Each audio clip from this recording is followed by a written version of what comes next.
Yeah.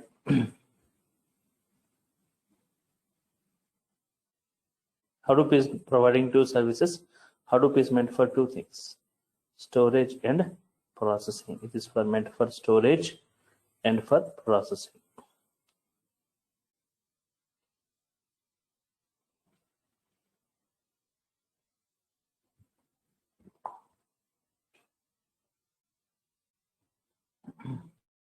And processing the data. Any technology, it is meant for either for storage or processing, but Hadoop performs both storage and processing. For storage, Hadoop doesn't use any databases because it has got some drawbacks. Hadoop, this database has got some drawbacks. Despite of the databases, Hadoop doesn't go with any database for storing its data, and it is going with a file system called Hadoop Distributed File System.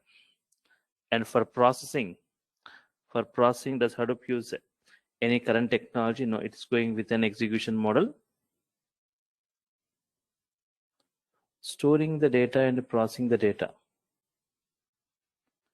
And for storing the data, we use in the case of databases, data in the case of Hadoop, data stored in the form of files. We'll see like Hadoop distributed file system here. We have got Hadoop distributed file system, and for processing, Hadoop goes with an execution model called as MapReduce or MapReduce Spark. Fine. Hadoop providing two services, storage and processing. It both stores the data.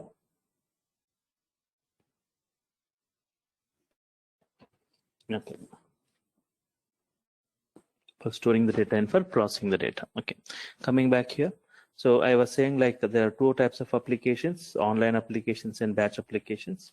User interactive applications we call as online. User non-interactive. Hadoop is for user non-interactive applications. I mean, which has got more load. Batch applications has got more load. So like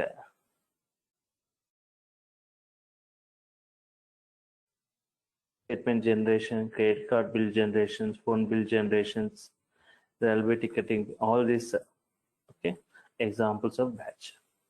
So why Hadoop doesn't use databases for storing its data? Nothing, but it has got drawbacks like they store very less storage, no parallel processing, as volume increasing, speed decreasing. Okay, observe this.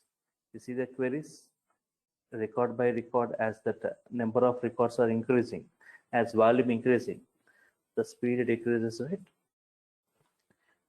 So sum of amount, average amount, standard deviation of amount. If we see these three queries, as complexity increasing, speed decreases. Databases can handle only structured data. Database, once again, can anyone please confirm whether my voice is clear or not? Yes, it's clear, sir. Yeah, fine.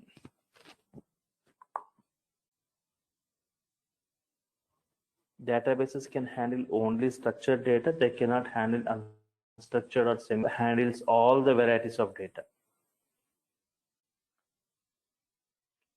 Hadoop advantages: unlimited data storage. Unlimited data storage because of a feature called horizontally unlimited scalability. Horizontally unlimited scalability means,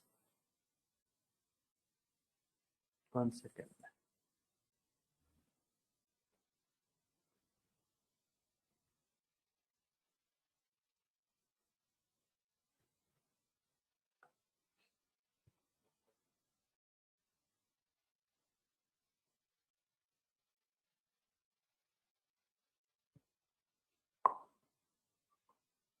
Okay. Unlimited data storage because of horizontally unlimited scalability. Horizontally unlimited number of slaves can be added to the Hadoop. Right. Let me discuss this. Hadoop advantages: unlimited data storage. Okay.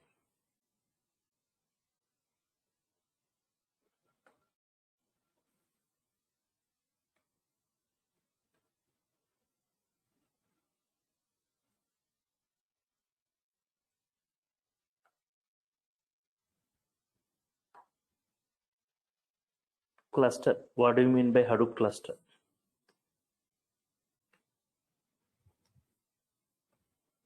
Hadoop cluster. Group of CPUs connected in a network. Group of CPUs.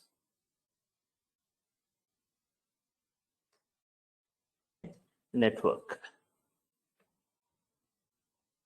Group of CPUs means I'll say it as nodes.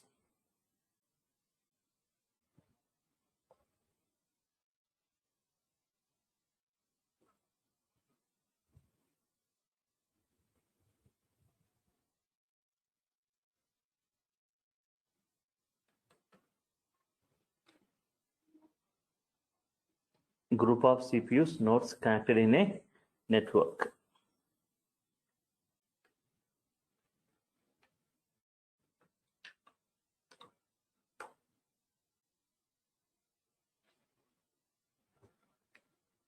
There are two types of nodes.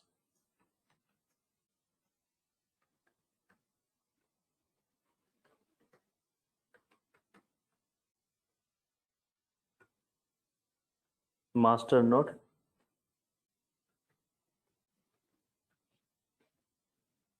Second is what? Slave node.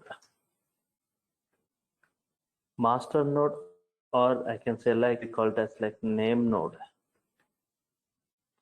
Slave node or data node.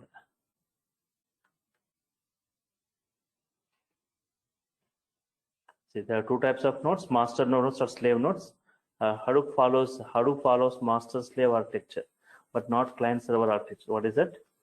Hadoop follows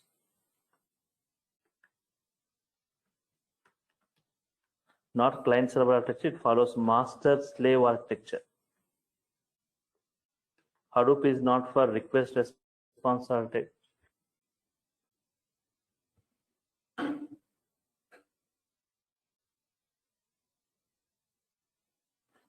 Okay. Yeah, I'll discuss that. Yes.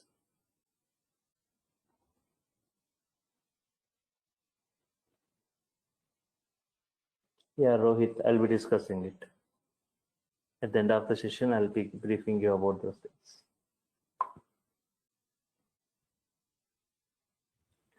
Observe this.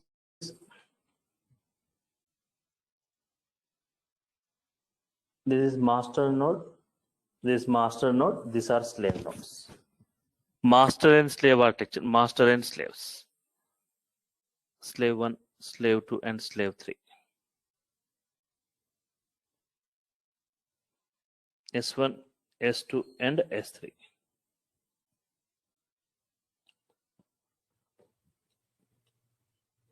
Master node. Call this as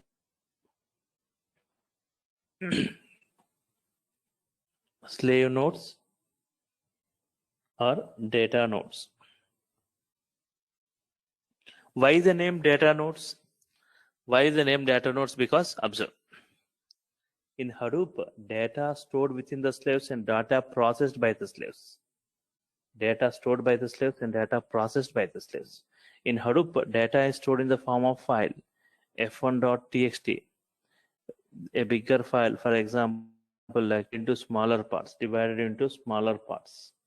We call it as blocks. These blocks are stored across multiple slaves. These are stored across multiple slaves and are processed parallelly.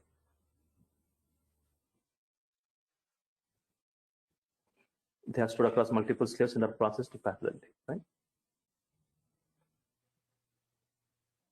So that is two things you can observe here: distributed storage and parallel processing. You can observe that distributed storage is possible and parallel processing. Data is distributed across multiple slaves and processed by multiple slaves parallelly. So both you can see this. So if data is stored by the slaves and data is processed by the slaves, then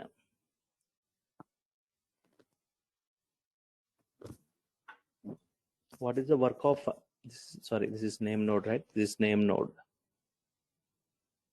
Data node. Okay. What is the work of this master node? What is the master node responsibilities? Observe this master node responsibilities.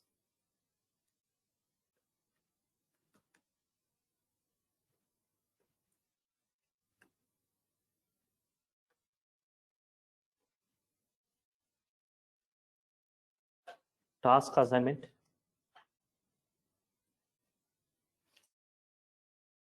Task assign node is going to assign tasks to the slaves.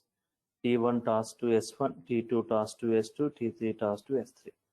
So these three tasks, T1, T2, T3, are executed parallelly by the three slaves, S1, S2, S3. Parallel processing you are going to see. That is one. And load balancing.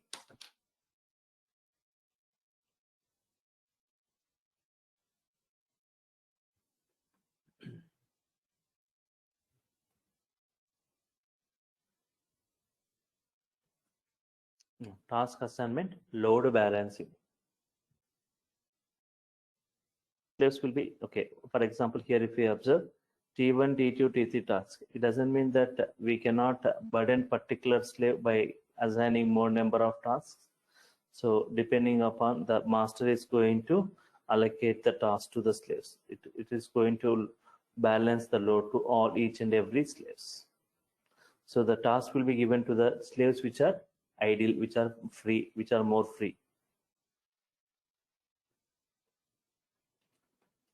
Fault tolerance mechanism. Fault tolerance mechanism. Observe this fault tolerance mechanism.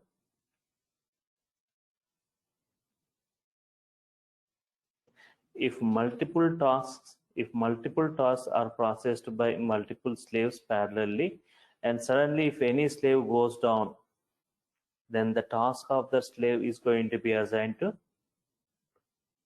any of the available slaves. Any of the available slaves. Okay.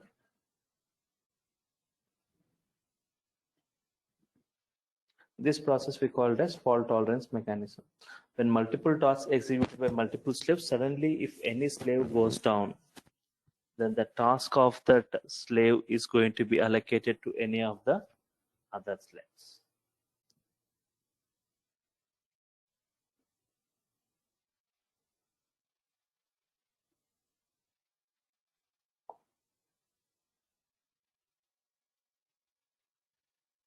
This is called fault tolerance mechanism, and that is also taken care by the master. For assigning tasks to the slaves, so that master node will have the status of each and every slave node health status.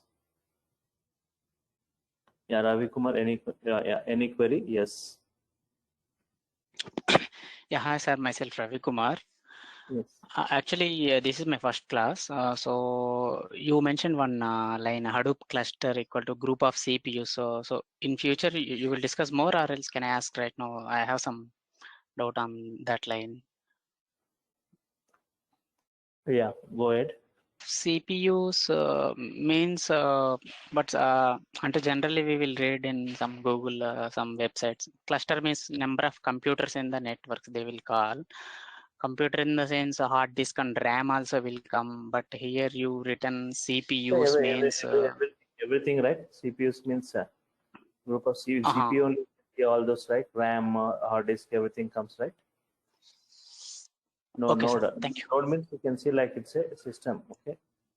Group of systems or group of nodes or group of okay. CPU CPU in the sense hard disk and RAM, everything will come. You are telling. Yeah, in CPU only you can see all the hard disk, RAMs, everything, right? Processor, everything will be in there. Yeah. Oh, in that manner you written. Okay.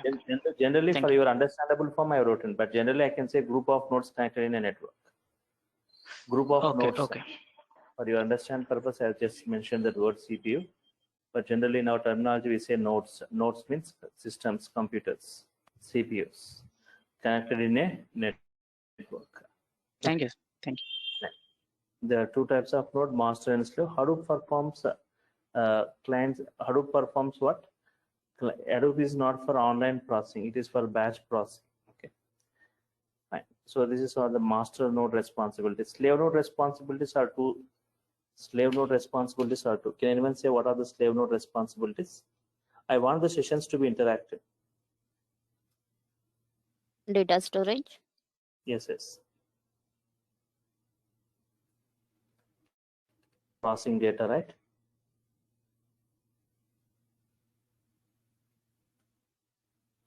Slave node responsibilities. Okay. What is that? Storing data. And second is what? Processing data.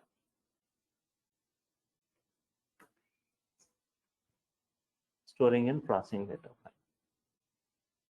So I was just, okay, this is what, later in the architectural part in Hadoop architecture, I'll be briefing you about these things, about the storage architectural components, but just you need to understand this Hadoop is a master slave architecture, and unlimited data storage. Unlimited data storage means not in GBs, TBs, higher than that, petabytes, exabytes, zettabytes of data. Okay. Horizontal. And what do you mean by horizontally unlimited scalability? Yes, Hadoop main advantage is unlimited storage because of horizontally unlimited scalability.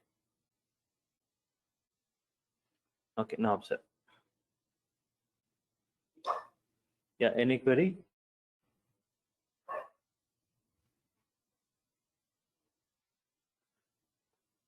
Fine. This master. I have query, sir. Yeah, go ahead. Sir Ravi Kumar, I have query.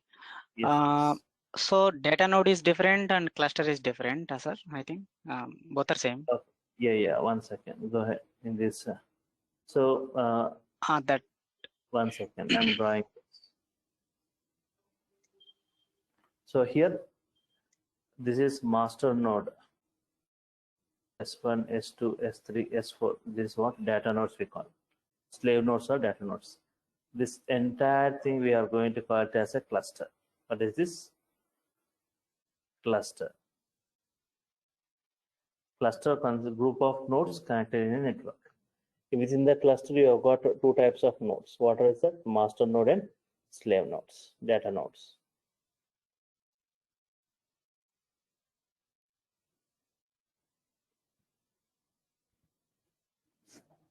okay. But you written the definition is CPUs, but S1, S2, S3 is these are data nodes, right, sir? Yes. So cluster is nothing but so every data node is in real group of nodes connected in a network. Group of nodes. This is one node, node, right? Group of nodes connected in a network. Two types of nodes in that, master and so slave. this node is a one system. We can consider this is a one mission. A node means one mission, one laptop or one desktop, anything. One mission. S1 is one system, S2 is one, S3 is one, S4 is one. Group of systems connected in a network, master and slave, one master and multiple slaves. Group of CPU, group of mission means technically group of CPUs, nothing but nodes is a cluster. That's what you written in the definition. Yes. Okay. So here. Okay, sir. So here there is one more query asked. What is the difference between normal file, flat files and Hadoop distributed? It is a file system, Hadoop distributed file system. Okay. So there is a lot of things you need to understand in Hadoop distributed file system. So the file is divided into smaller parts. Each part is going to be stored across multiple. See here, any file in Hadoop, normally how you are going to store the data? Normal file system, normal like f1.txt file or whatever file it is. In database, data stored in the form of tables. In Hadoop, in file format, but the file is going to be split into smaller parts. It is going to be distributed across the slave machines. Why? Because a single file cannot fit into a single system. Think that if each and every system is, but my file size is 2 TB. 2 TB cannot fit into a single system, right? So it will be split into smaller part, each part into multiple systems. If the data is distributed only, then I can perform parallel processing, right? If data is stored in a single system, no parallel processing can happen, right? So master node is responsible for dividing the file, dividing the file into blocks, and the blocks are going to store across the slaves, right? Master node is doing those things. So how exactly data stored and how exactly data processed we'll be discussing. Fine. So here, as for example, my data is increasing, as customers are increasing, my data increases. Data increases means my number of branches are going, means still you cannot go with the same number of slaves. You are going to increase. Data increasing, my slaves also going to increase. Why? Because my slaves are going to store the data, right? If my business has increased, means if that also increases, so I need to increase my number of slave machines also. Means horizontally unlimited number of slaves can be added. There is no limit on the number of slaves that Hadoop can have. We can have unlimited number of slaves. Means that's that I was saying, like horizontally unlimited scalability. But here I've got some query here. Coming back to this, one second.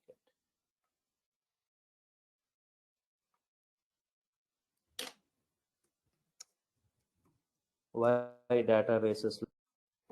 Why databases like Oracle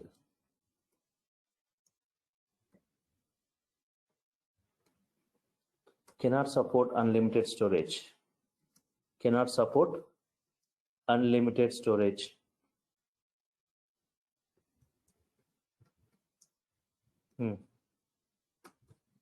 Databases like Oracle cannot support unlimited storage. See, in the real time, if you see for database multiple slaves. So for example, database, I'm taking database here, and there is a limit on the databases, max limit on the number of slaves, maximum limit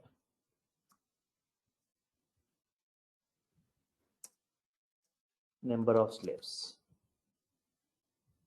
Database and max limit on the number of slaves. If I take Oracle,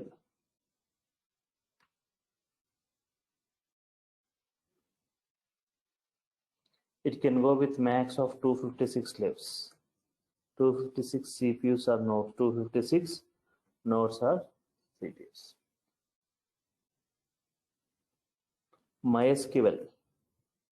MySQL can go max of 54 slaves.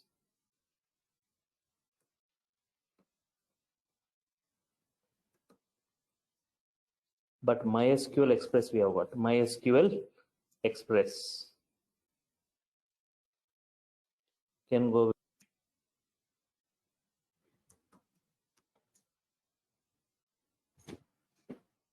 DB2.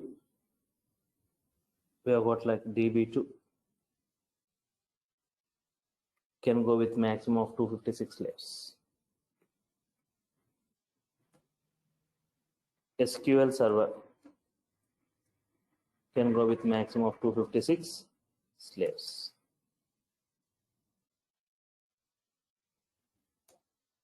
All these databases are nodes only. They cannot support data further. But 256 slaves, can I say it's unlimited data storage? No. Once they get filled, they cannot store data further, right? Okay. Even if 256 slaves, if data is filled in this 256 slaves, the performance of the system or the performance of Oracle degrades, right? Just like your mobile phone. For example, when your mobile phone 128 GB storage is given, all the 128 GB, if it gets filled, the performance of the mobile degrades. It goes slowly. In the same way here also, if you are filling all the steps, the performance of the system degrades. So here all these databases, they can go with 256 slaves. Higher than that, they cannot able to support. But we have got some specialized databases like a Teradata. We have got like Teradata.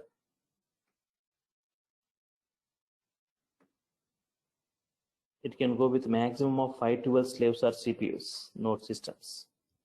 512 slaves or systems, slave nodes. And Netezza can go with maximum of 512. And one more like one more data, Vertica. Vertica is also one specialized database used for data warehouse purposes. Okay. All this they can go with 512 slaves, 512 slaves, right? Teradata and Netezza, they are supporting nearly 1024 slaves. These two are supporting what? 1024 slaves or CPUs for storing its data. 1024. Even though 1000 systems or 1000 slaves are used, still I cannot say it's a unlimited data storage, right? But once they get filled, they cannot store data further. So there is a limit on the number of slaves for all this database, no limit on the number of slaves.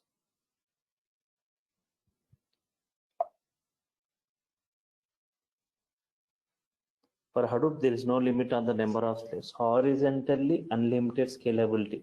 Horizontally, unlimited number of slaves can be added for Hadoop. So, for example, to justify that, Hadoop, that is Yahoo when first time implemented Hadoop. Yahoo when first time implemented Hadoop, it used storing its data. Currently,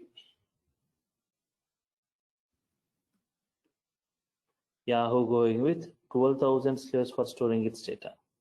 12,000 slaves for storing its data. CPUs are systems. Now, Facebook, when first time implemented Hadoop, Facebook when first time implemented Hadoop, it went with 8,000 slaves for storage. Currently, can I say how many is Facebook is using for storing its data?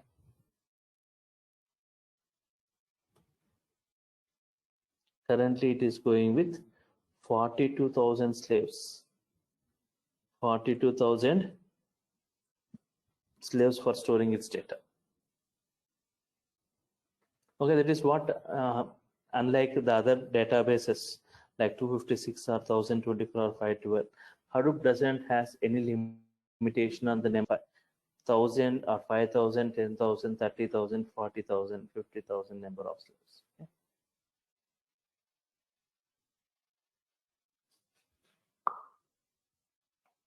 Okay. Fine. So, but in the other databases, if we talk about the other database, they have got some limit on the number of slaves. So that is what the first feature I was discussing, horizontally unlimited scalability. Horizontally unlimited number of slaves can serve. Very high speed processing because of parallel processing. Because of parallel processing means Hadoop, because of this parallel processing only, Hadoop has great speed, very high speed. If I discuss about this parallel processing, just let me give a labor example to understand this parallel processing. So here, multiple slaves are executing multiple tasks parallelly.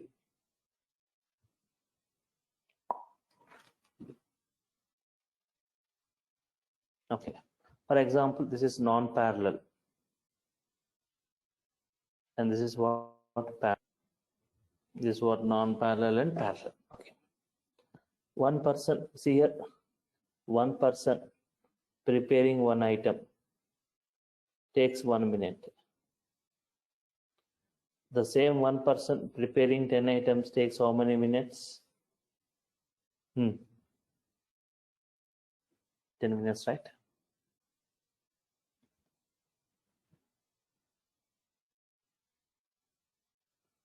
The same one person preparing 100 minutes.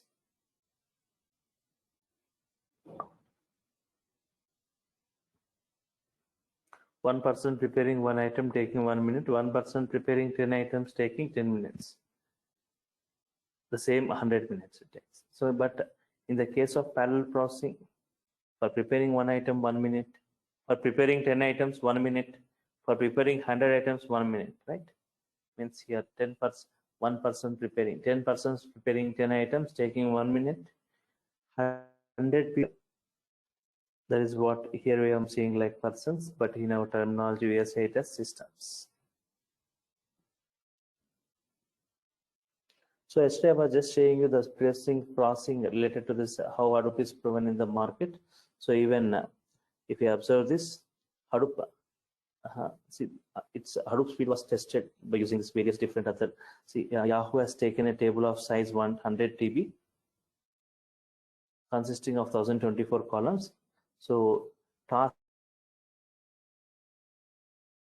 is sorting based on what 16 columns. So for sorting this 100 TB of data based on 16 columns, okay, what is the time taken? Oracle has taken 3 days to process it. MySQL 6.5 days to process it. Teradata has taken just 4.5 hours to process this data.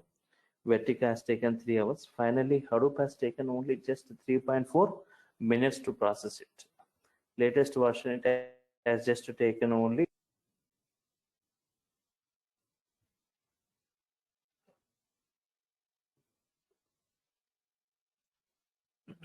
fine.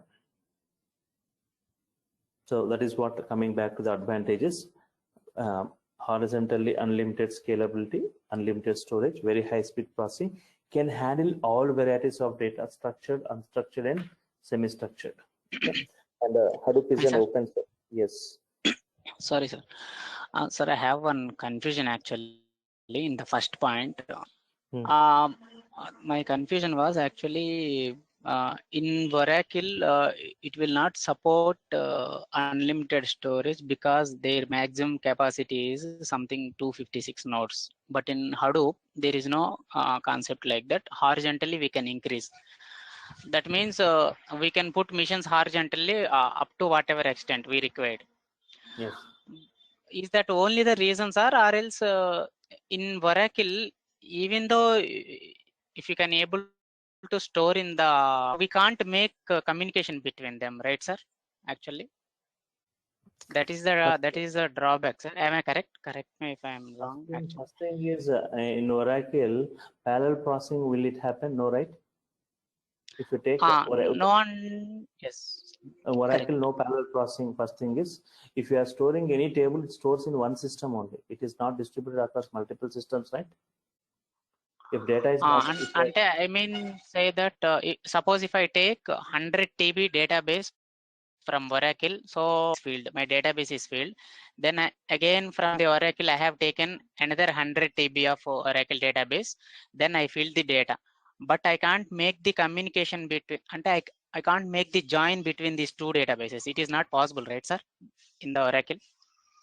In Oracle, you are talking about, but Oracle, for example, if you talk about Oracle, see, currently none of this social media, none of this they are using Oracle. If you take Facebook or LinkedIn, Yahoo, Amazon, top 100 websites, okay, it is all there. They were using DBMS. Why? Because if you take like Facebook, all the social media, there are trillions of transactions happening for seconds. If you take per minute, like 20 trillion transactions are going to happen. Means yesterday I was just saying like in a Facebook, for a per day, nearly 110 to 120 TB is generated. 120 TB terabytes of data is generated by Facebook. But if we take the Oracle total capacity or lifetime capacity, if we say, it is not more than 50 TB, right? Handle more than 50 TB of data, Oracle. But if you talk about a one day, what is that Facebook generating? Like 110 TB. So it's our databases are not used for this storage, right? Because of very less storage. If you take, if you keep Oracle as a backend to Facebook or any other social media site, even they cannot support 2 hours of data. Okay, and I have a normal general doubt, sir. You said Oracle, if suppose if you have taken 2 nodes, there is a table B in the second node. We can't make the join relation between these 2 tables, right, sir? If these 2 tables are available in the 2 different nodes. Joins we can do, joins we can perform, Oh, we can do. Joins we can. Okay. Ante generally why I am asking this doubt, actually 4 months back I have some discussion with my colleague. He said that why we can't use uh, unlimited storage, means he said that we can store it, but we can't make the relations Generally, between them. 1 second. Relations means one thing is there is no parallel processing, Joins. no parallel processing happens, and data is not distributed in the case of Oracle. First thing is your table is not distributed. Means your table or this data is not getting distributed across multiple slaves, right? Yeah, it is fixed. Yes. The system need to store it, single system need to process it. Okay. In Oracle, the only single system, it gets stored in one single system and it gets processed by that single system one. But in the Hadoop, whatever that file, you got file one, the file one is going to be can be stored in 20 systems or 50 systems. And 50 systems can process the data parallelly. Because of it, Hadoop is going to get very high speed, right? And what is Okay. the So mainly cluster concept is not there. Yeah. So the thing and parallel processing is not happening there. Right? Okay. Data These are the two reasons this first two it is reasons unable to handle the unlimited. Horizontally unlimited scalability means in case of Hadoop, horizontally you can keep on adding the slave systems. Today, if you are running a business with 10 systems, right? Means tomorrow your business has increased by data increased by 100 times, customers increased by 1,000 times. You cannot go with the same number of slaves. You will be increasing the slaves, right? To 100 or 100 to 1,000, right? Okay, if data is increasing. Okay, so that is what the speed of Hadoop has compared with databases. Yes. Okay, then that two machines will communicate in the network. That is a Hadoop software, sir.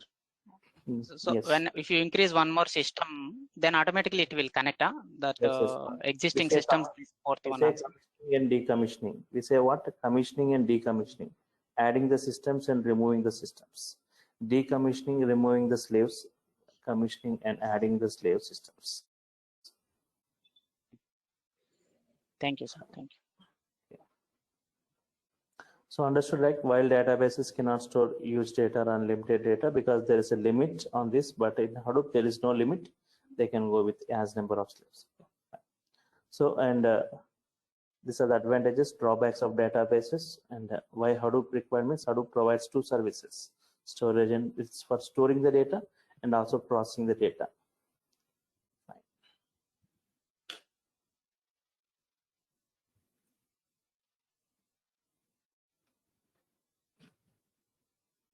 And what are the things I'm going to cover as part of this course?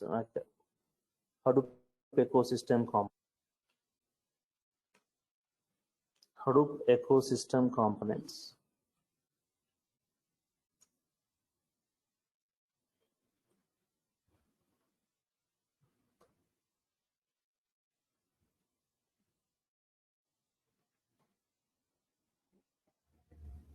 First, we have got HDFS, as I said. Hadoop is meant for storing and processing. HDFS, Hadoop Distributed File System. This is meant for, we have got components for storing and processing. This is meant, and we have got like MapReduce. MapReduce is meant for processing.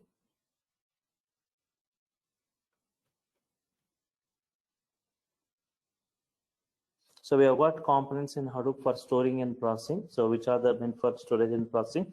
For storage only HDFS, and for processing we have got multiple components like MapReduce is meant for processing, and we have got Apache Pig.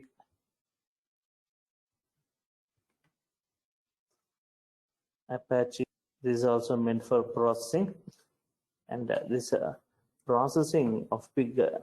Is the Pig. Here we use a language called Pig Latin. We use a language called as Pig Latin language. It's a simple scripting language. The simplicity of this Pig or Pig Latin is, for example, 100 lines of Java code, I can write just within 6 lines in Pig. That is what the simplicity of Pig, easiness of Pig, right? Previously, if we saw like 7 years back or 6 years back, the usage of Java was large because MapReduce implementation used to go with Java. But slowly, as Piglang, Pig has come, Hive has come, Spark using Scala language, and Hive using HQL, Pig using Pig Latin, the usage of it has decreased. And one more important component of Hive is Apache Hive.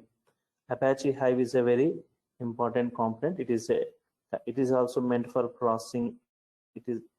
It's called HQL, which is similar to SQL. Okay, it's a kind of data warehouse kind of an environment for Hadoop framework. DWH. It's a kind of data warehouse kind of an environment in the Hadoop framework.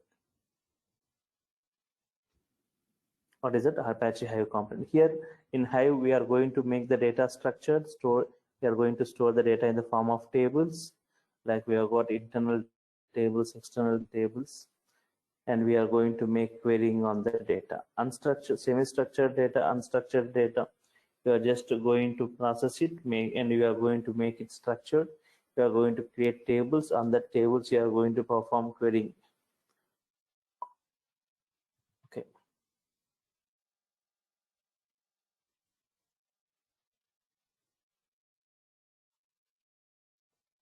Apache. Next. Hive is a very important component in Hadoop, which can integrate with anything. It can integrate with NoSQL databases, it can integrate with Hive, it can integrate with any reporting tools. So even in our course, we will be having more discussion on this Hive. So mostly there are only jobs in Hive. Even if you go we have got only jobs on Hive.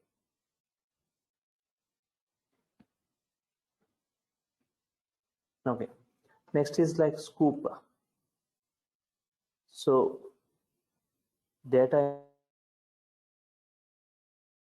ingestion. It's one of the ingestion tools. Means how we are going to pull the data from, how data is coming to Hadoop, how data is coming to Hadoop, from where you are going to pull data from. Means from different databases you are going to pull the data.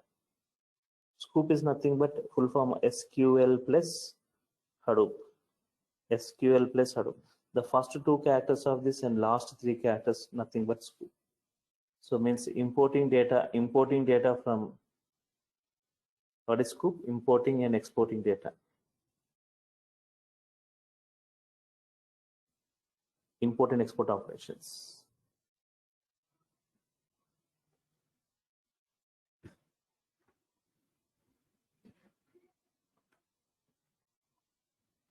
Import and export means importing data from databases to Hadoop and exporting data from Hadoop to databases.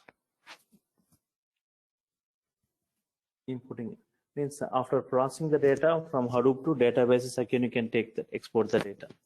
And apart from this, as a Hadoop developer, NoSQL databases.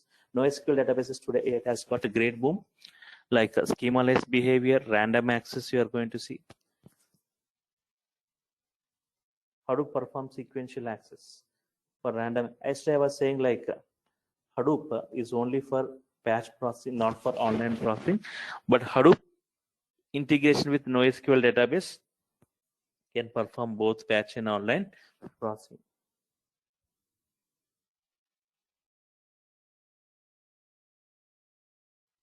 Schema-less behavior means in the case of SQL, if we discuss, from first record to last record, same number of fields need to be maintained, right? Schema is mandatory. In the case of NoSQL databases, schema is mandatory. But in the case of NoSQL, schema-less behavior, no schema. Means my first record can have 3 fields, second record can have 5 fields, third record can have 10 fields. Record different number of NoSQL. We have got many NoSQL databases in the market, like key value store, graph store, document store, columnar store. Means if you talk Cassandra, HBase, MongoDB, React, Peanut, Neo4j. In this way, many NoSQL database we have got, right?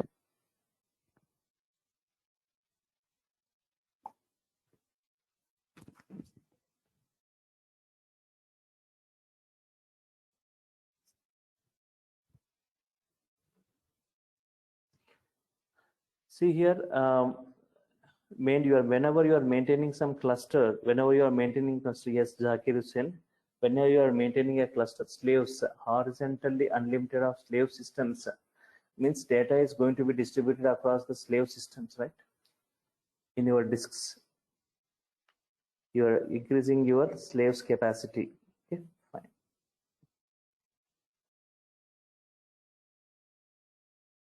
And what is HBase? I'm going to discuss NoSQL database. Why HBase? Why not other? Means HBase is especially designed for Hadoop. HBase works only for Hadoop. HBase is not for any other applications, only for Hadoop applications. If you take Cassandra and if you take MongoDB, they are for open applications, not only for Hadoop, for any other application. But HBase is especially designed for Hadoop. Apart from this, YARN, YARN, yet another resource negotiator. But we have got some onwards. What are the drawbacks we have seen in the 0 version and 1 version? Hadoop 0 and 1 version. Everything got rectified in Hadoop 2 version.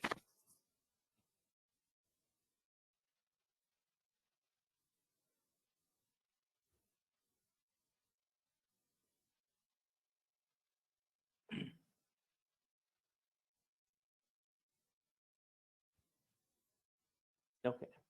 Yet another resource negotiator, we say.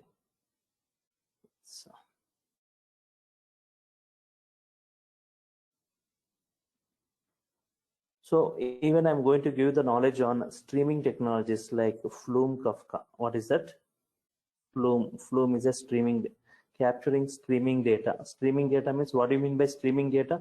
The data which keeps on generating, the data which keeps on incrementing. Such kind of data we call it as streaming data, or data which keeps on incrementing, keeps on generating.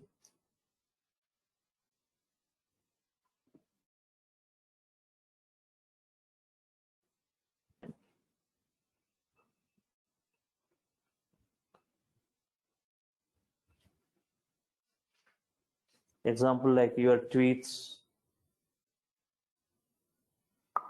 CCTV or webcam data, CCTV data, or your tweets which keeps on generating, which keeps on incrementing. Okay.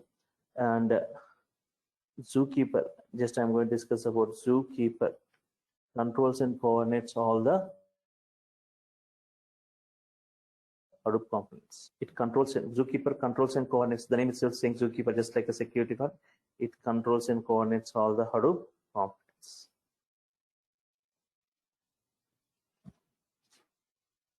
And next, like Spark. Spark is a very high-speed processing. Spark is a very high-speed processing technology. Today, Spark has got very high boom in the market. Spark I'll be discussing nearly for 1.5 months. My discussion will be on that Spark core programming, Spark forming some kind of querying on that Spark streaming. Okay. So Spark, we have got a language called Scala language. Scala is the native language of Spark. So it looks very simple and easy to understand that. Okay. Spark is an execution model. It is also meant for processing and very high speed processing, I can say. Spark has got, because of in-memory computation. In-memory computation. Data gets stored in the RAM. Data gets processed in the RAMs. In case of Spark. It's also meant for, yes, Hadoop ecosystem components. So actually, yes, most of you are asking, right? Let me just show you that course content again. So it is in brief. Actually, previously we used to go with Hadoop as a separate course and Spark as a separate course. So in that, Flink is also a product of Apache, but in the earlier stages of the Flink, it has dominated the Spark. So both Spark and Flink, both that purpose and objective is same. But in the initial stages of Flink, it has dominated Spark. But Spark, the latest releases, has got powerful libraries. So again, Spark has got great boom as compared to that, right? Fine. So everything like previously Hadoop and Spark, previously like two separate courses we used, but now combined together, we are going to deal with Hadoop and Spark both. Okay, fine. In brief, in depth, so nearly like 100 to 120 sessions will be going on this. So nearly required, sir. Is that not important? Uji? Oozie also, Oozie workflows is for workflow management. Okay, well, just I'll give knowledge on Is that. it not required for us as a developer? No. Actually, you need to have the idea about it also, but at the last, I'll give knowledge on it. Workflows. Okay, but NiFi is not required, right, sir? NiFi. Those are not required. So here HDFS, Scoop, MapReduce, Yarn, Egg, Hive, everything in brief, not like all these things we will be discussing in brief. That's why I was saying like 120 hours. Like coming to this NoSQL databases and the Spark. Spark first we'll be discussing with Scala language. Next coming to the Spark Core, Spark RTD computation, persistence, Spark Core, Spark SQL, grouping segregations, deployment process, local mode, cluster mode, and the Spark application stages and Spark submit, how to submit the Spark jobs using within this Eclipse ID, within this IntelliJ ID, using build tools like clear notes will be provided. Yes, I'll be providing clear notes. Yeah, for all these practicals, whatever we deal, clear notes with comments I am going to provide you. Sir, I think in interviews, if someone is asking which distributions if you are using mains, then how we can practice? There is some Cloudera and Hortonworks is there, right? So Yes, is there can any? say, yeah, Cloudera distributions. Mostly we use like Cloudera. So I'll we just have show you any that. classes? Yeah. At the last, I'll be showing you that, and for cloud, and even I've created. See, just I've created one image, Hadoop image, where I have installed all the Hadoop components. See, Cloudera, it requires nearly 30 GB. It is offering 30 GB. Even I've installed Hadoop on this, and I've just installed all the Hadoop components, HDFS, MapReduce. Whenever you install Hadoop, you get only the first two, HDFS and MapReduce, but then we need to install one by one. So the total distribution consists of inbuilt components. We have no need to do anything with that. Okay, fine. With the normal image and with Cloudera, both I am going to show you that knowledge on it. Okay. What is the duration, sir? Course duration? 1.5, 3 months. Hadoop and Spark, totally live. 3 months below. I think it will not cross more than 3 months, right, sir? I hope. 2.5 months. 2.5 months. I will try to complete. Because like Hadoop, so both I require 60 hours, 60 hours for both. 120 hours. So if I get some bigger sessions, I'll try to complete in 2.5 months. If I get some bigger sessions, okay, some like weekends or some other days, I just try to complete in 2.5 months. That is what we'll be discussing everything in brief, not like an overview of.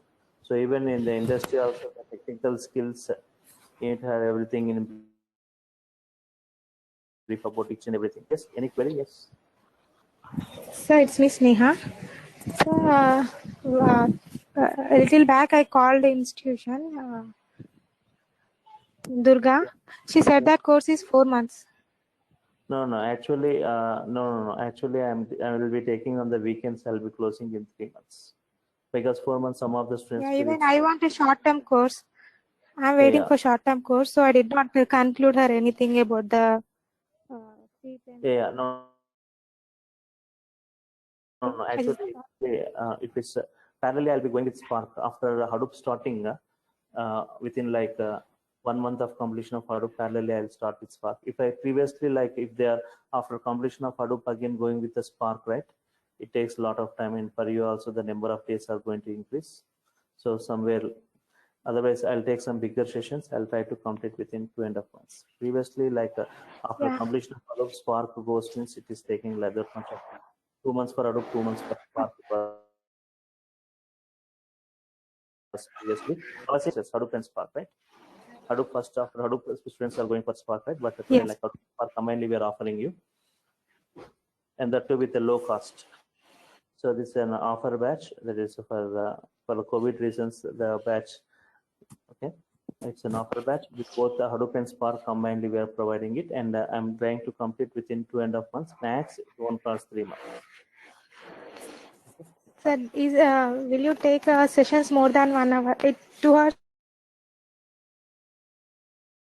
is also okay, but Within how many? 2 months. Yeah, just I'm saying like I can guarantee like 2.5 months. I can within 2.5 months.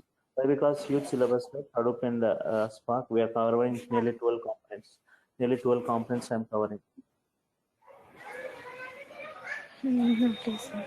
2.5 months it goes. Max, okay. I'll be anyhow. I'll be taking some bigger sessions on this Sundays and Saturdays, Sundays. I'll try to. Okay. Okay. Any other queries? Anyone? Yes, sir. So One can more. we, Yes. so can Yeah. we change the batch timing? Last time means you're looking for what? In morning, 7:30 to 8:30, something like that. As of now, this is the slot available. Once of doing for the morning, we'll let you know. But as of now, the same 5 to 6 will be the slot time slot. Okay.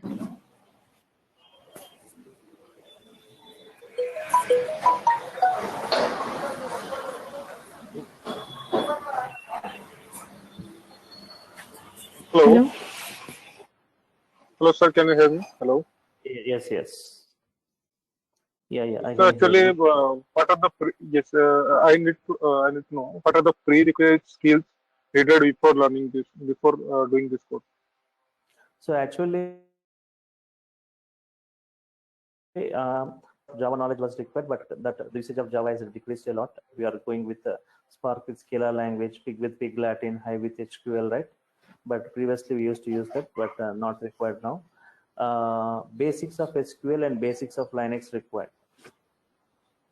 Basics of SQL. So actually, But one second, I think let me complete. okay, yes, yes. Even if he doesn't have knowledge on Linux, not a problem. For 2 days or 3 days, just I'll be briefing